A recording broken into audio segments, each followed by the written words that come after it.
اهلا بيك يا ابو الجدعان. ده هيكون الجزء الثاني من فيلم كونر الكهربي، وده بيحكي عن شاب جدع عنده قوة خارقة بتخليه يتحكم في الكهرباء، لكنه اضطر يحارب جيش من الضباط الفاسدين عشان يحمي بنت مسكينة وينتقم لاخوها. الفيلم بيبدأ مع الشاب كونر وهو خارج من السجن بعد حبس 5 سنين لانه استخدم قوته الكهربية الخارقة لمخالفة القانون. ولما كان مروح بيته فجأة صاحبه القديم جاريت ظهر وعرض انه يشغله معاه في تجارة الممنوعات، فكونر شتم جاريت وقال له يبعد عنه لانه كان السبب في دخوله السجن قبل كده. وهنا بنعرف ان جاريت بقى مليونير من تجارة مخدر السايك عالي الادمان، وعمل مدرسة بيدرب فيها الشباب اللي عندهم قوة خارقة عشان يشغلهم في عصابته. ولما كان بيتمشى مع اتباعه في شاب اسمه مارك قال انه بيقدر يغير شكل جلده زي الحرباية، وطلب من جاريت يشغله في عصابته لانه محتاج فلوس باي شكل، لكن جاريت رفض يتكلم معاه وامر حراسه يضربوه. بعد كده بنقابل الضابط طارق. طارق هو رئيس مركز شرطة المدينة وعرض للجميع كلب آلي متطور، ده غير انه كشف ان الكلب ده متخصص في القبض على المجرمين بدون اذيتهم بسبب تقنيته العالية، فالكل سقفوله. واول ما الليل دخل جاريت اعطى مساعده شين ومساعدته جون $1,000,000 وقال لهم يخبوهم في مكان سري وسط المدينة، بس الشاب مارك استخدم قوة الحرباية الخاصة بيه عشان يراقبهم بدون ما يلاحظوه، وتتبع شين مع جون في السر لحد ما عرف هم خبوا الفلوس فين. بعد كده سرق شنطة الفلوس بسرعة، لكنه قبل ما يهرب اتفاجئ ان في ضباط حضروا المكان فجأة. وهنا بنعرف ان طارق رئيس مركز الشرطة كان هياخد الفلوس دي لانها رشوة من جاريت عشان ما يقبضش على عصابته، وبالصدفة مساعد طارق لمح مارك وهو مستخبي، فمارك جري بأقصى سرعته لان طارق اطلق عليه كلب آلي خطير جدا، بس مارك قدر يهرب منه على اخر لحظة وحجز نفسه داخل مستودع مهجور مع شنطة الفلوس. فمارك فرح وافتكر انه هرب، لكن الكلب الآلي دخل المستودع عن طريق احد الشبابيك، ده غير انه فتش المكان كله برؤية الليزر. فمارك استخدم قوة الحرباية الخارقة عشان يغير لون جسمه وقدر انه يخدع الكلب الآلي بذكاء. بس اول ما مارك روح بيته اتفاجئ ان كلب آلي تاني كان مستنيه وهجم عليه بشراسة لحد ما وقع على الارض. بعد كده الضابط طارق امر مساعده يخلي الكلب يقتل مارك بسبب سرقته للفلوس، فالكلب الآلي حقن مارك بجرعة زايدة من مخدر السايك الخطير لحد ما قتله في ثواني بسيطة. وهنا بنعرف ان مارك سرق الفلوس لاخته الصغيرة باف اللي خرجت من البيت عشان تطمن على اخوها الكبير، وطبعا اول ما الكلب الآلي شافها هجم عليها. بس الحاجة الغريبة ان اشارة الكلب اتقطعت فجأة. بعد كده بتنتقل بينا الاحداث لكونر صاحب القوة الكهربية الخارقة، وبنكتشف انه بقى فقير جدا ومش لاقي اي شغل، فاضطر يبقى عامل نظافة في احدى المدارس. وفي يوم من الايام اتفاجئ ان الضابط ديفيز حضر لمقابلته. ديفيز كان واحد من الضباط اللي قبضوا على كونر زمان، وقال انه محتاج قوته الخارقة المتميزة عشان يساعدهم في القبض على جاريت وعصابته، بس كونر رفض يتعاون معاه لانه عايز يعيش حياة طبيعية بعيدة عن المشاكل. اما الضابط طارق راح يقابل مساعده واكتشف ان الكلب الآلي اللي اشارته اتقطعت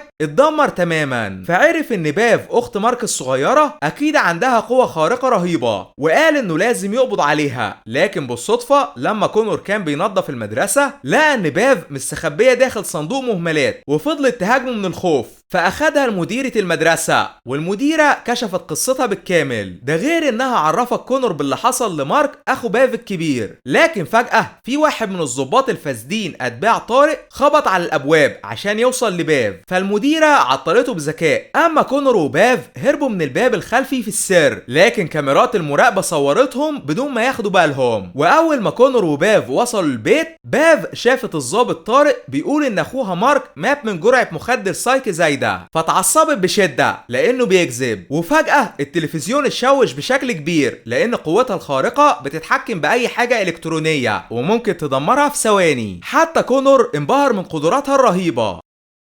وهنا بنكتشف ان طارق عرف ان باف مع كونر لانه شافهم على الكاميرات وارسل جيش من الضباط الفاسدين للقبض عليهم، بس كونر وباف خدعوهم وهربوا من البيت بدون ما يلاحظوا، لكنهم اتفاجئوا برجال آليين اقوياء سدوا طريقهم. فكونر شحن نفسه بكمية كهربية ضخمة وفرغها على الرجال الآليين لتدميرهم تماما. اما باف عطلت اشارة الطيارة الهليكوبتر اللي بتراقبهم عشان يهربوا. بعد كده كونر عرف ان الشخص الوحيد اللي يقدر ينقذه من الضابط طارق الفاسد هو صديقه القديم جاريت، وراح عشان يطلب منه يحمي باف من الخطر. فجاريت قال انه هيحميها بشرط انها تشتغل معاه بالعصابة. طبعا كونور رفض في البداية، لكنه اضطر يوافق بالنهاية لان هو ده الحل الوحيد. بعد كده جاريت اخد باف لست عجوزة عايشة في مبنى مهجور. الست دي قدمت باف لبنتها تمارا. تمارا عندها قوة خارقة بتمسح الذكريات من العقل البشري، وكان هدفها تمسح ذكرى موت مارك من دماغ باف. بس كونور اتعصب بشدة لما اكتشف ان تمارا عايزة تنسي باف ان عندها اخ من الاساس مش ذكرى موته بس. ولما شين مساعد جاريت استخدم قوته النارية عشان يهدد كونور، فجأة انذار الحريق اشتغل والمكان غرق بالمية. فكونور استغل الموقف وصعد جاريت مع اتباعه بشحنة كهربية رهيبة افقدتهم الوعي. بعد كده اخد باف وهرب بيها في ثواني. ده غير انه راح لمقابلة مديرة المدرسة عشان تساعده. فالمديرة حاولت تخرجه بره المدينة بعربيتها، بس للأسف الضابط طارق شافهم على كاميرات طيارة الهليكوبتر وارسل جنديين آليين اقوياء عشان يراقبوهم من بعيد. ولما مديرة المدرسة وكونور وباف قربوا يخرجوا من المدينة، اتفاجئوا ان جاريت واتباعه حاصروهم من كل اتجاه. بعد كده جاريت قال انه لازم يقتل باف باي شكل لانها تعرف ان الضابط طارق فاسد وممكن تكشف اسراره. فكونور حماها بجسمه وقال ان لو جاريت عايز يأذيها لازم يقتله الاول. فجاريت ما قدرش يقتل كونور لانه انقذ حياته زمان. واول ما الضابط طارق عرف ان جاريت ما نفذش اوامره، امر الرجال الآليين يبداوا بضرب النار على الجميع، وقدروا انهم يقتلوا شين وجون اتباع جاريت. ده غير ان مديرة المدرسة اتصابت بطلقة نارية، لكن كان عندها قوة خارقة بتخليها ما تتأثرش باي ضربات. بعد كده المديرة ضحت بنفسها عشان تشتت الرجال الآليين. اما كونور وجاريت اضطروا يتحدوا مع بعض للهرب مع باف بصعوبة.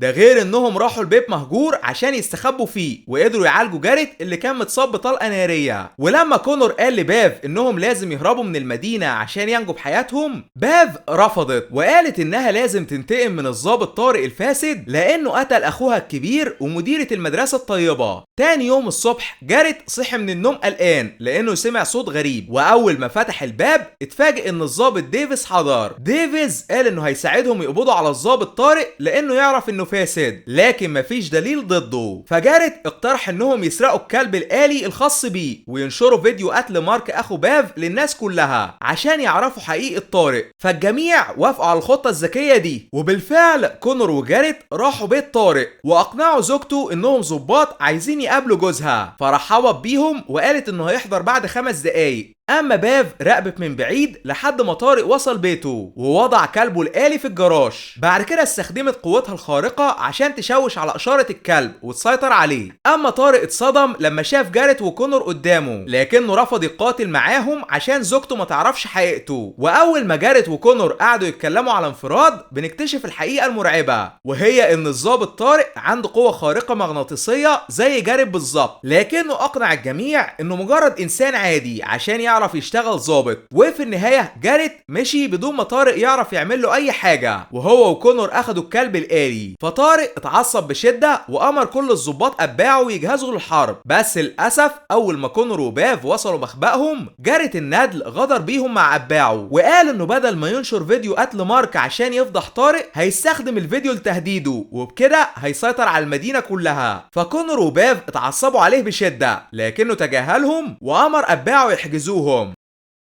بعد كده راح يبلغ طارق انه لازم يسمع كلامه والا هيفضحه، بس طارق غدر بيه وطعنه بالسكينه. ده غير انه امر اتباعه يدمروا المخبأ بالكامل وما يسيبوش اي حد عايش لانهم ممكن ينشروا فيديو قتل مارك. في البدايه طارق وظباطه الفاسدين اقتحموا المبنى في ثواني، واول ما وصلوا لكونور اكتشفوا ان معاه راس الكلب الآلي اللي متسجل عليها فيديو قتل مارك. فكونور حاول يصعقهم بكهربته لكنه فشل بسبب دروعهم الممتصه للصدمات. بس من حسن الحظ الشباب اتباع جاريت بدأوا القتال واستخدموا قواهم الخارقة المتميزة للدفاع عن كونور وباف لحد ما هربوا من الغرفة. لكن في كلب آلي شرس فاجئ كونور ووقعه على الأرض. فكونور حاول يصعقه بقوته الكهربية الخارقة بس بدون فايدة لأن الكلب الآلي اشتغل من جديد. ده غير انه حقنه بجرعات زايدة من مخدر السايك الخطير عشان يقتله. فباف استجمعت تركيزها وقدرت انها تستخدم قوتها الخارقة للسيطرة على الكلب قبل ما يحقن كونور بالجرعة الكاملة. بعد وبعد كده وجهته عشان يدمر كلب آلي تاني موجود مع ضابط فاسد من اتباع طارق، لكنها اكتشفت انها اتصابت بطلقه لما كانت بتهرب من الضباط الفاسدين وقربت تفقد الوعي. فكونور حس بالخوف عليها واضطر انه يخرج من المبنى عشان يوصلها المستشفى، لكن قبل ما البوليس يقبضوا عليهم فجأة الضابط ديفيز ظهر وأمر صحفية تحضر كاميرتها. بعد كده باف نقلت فيديو قتل اخو مارك من راس الكلب الآلي للكاميرا وكشفت للجميع ان طارق ضابط فاسد، ولما طارق حاول يقتلها بالمسدس جاريت وقفت قوته المغناطيسية، فالبوليس قبضوا على طارق بسبب جرايمه. اما كونور وباف فقدوا الوعي من اصاباتهم. وبعد 3 شهور بنكتشف ان كونور لسه شغال عامل نظافة بالمدرسة، ورحب بباف في السعادة لانها اتعالجت من جروحها وحضرت عشان تدرس. اما جاريت دخل السجن بسبب جرايمه، لكنه فضل يخطط بذكاء ازاي هيهرب عشان يسيطر على المدينة كلها. وده كان ملخص الجزء الثاني من الفيلم يا ابو الجدعان. ما تنساش تتفرج على ملخص الجزء الاول. اشترك يا اسطى عشان يوصلك كل جديد من قناة جدع الملخصات، واشوفك الفيديو القادم ان شاء الله.